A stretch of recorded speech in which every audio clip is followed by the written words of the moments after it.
KPSC ಪಶುವೈದ್ಯಾಧಿಕಾರಿ ನೇಮಕಾತಿಯಲ್ಲಿ ಅಕ್ರಮ ವಿಚಾರಣೆಗೆ ಹಾಜರಾಗುವಂತೆ 40 ಮಂದಿಗೆ ನೋಟಿಸ್.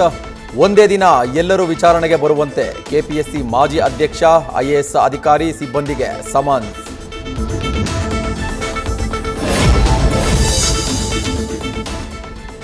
ಬೆಂಗಳೂರಿನಲ್ಲಿ ಮುಗಿಯುತ್ತಿಲ್ಲ ರಸ್ತೆ ಗುಂಡಿಗಳ ಅವಾಂತರ. ರಸ್ತೆ ಗುಂಡಿಗೆ ಬಿದ್ದು ಕಾಲು ಮುರಿದುಕೊಂಡ ಬೈಕ್ ಸವಾರ. ಆಪರೇಷನ್ಗೆ ವೈದ್ಯರ ಸಲಹೆ. ಸರ್ಜರಿ ಮಾಡಿಸಲು ಹಣವಿಲ್ಲದೆ ಪರದಾಡ್ತಾ ಇರುವ ಕುಟುಂಬ.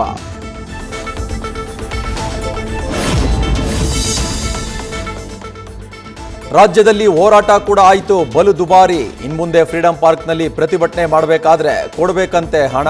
1 ಲಕ್ಷ ಬಾಡಿಗೆ, 10,000 ಅಡ್ವಾನ್ಸ್ ಕಟ್ಟಬೇಕೆಂದ ಜಿಬಿಎ.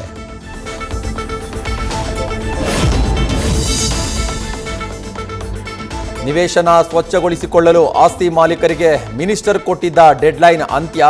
ಇಂದು ಸಚಿವ ಕೃಷ್ಣ ಬೈರೇಗೌಡರಿಂದ ಶಾಂತಿನಗರ ಕ್ಷೇತ್ರದಲ್ಲಿ ದಂಡ ಪ್ರಕ್ರಿಯೆಗೆ ಚಾಲನೆ. ಕ್ಲೀನ್ ಮಾಡಲು ತಗುಲುವಂತಹ ವೆಚ್ಚವನ್ನ ಆಸ್ತಿ ತೆರಿಗೆಗೆ ಹಾಕಲು ಚಿಂತನೆ.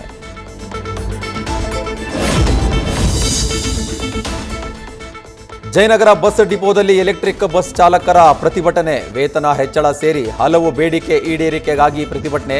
ಡಿಪೋ ಗೇಟ್ಗೆ ಬೀಗ ಹಾಕಿರುವ ಬಸ್ ಡಿಪೋ ಸಿಬ್ಬಂದಿ.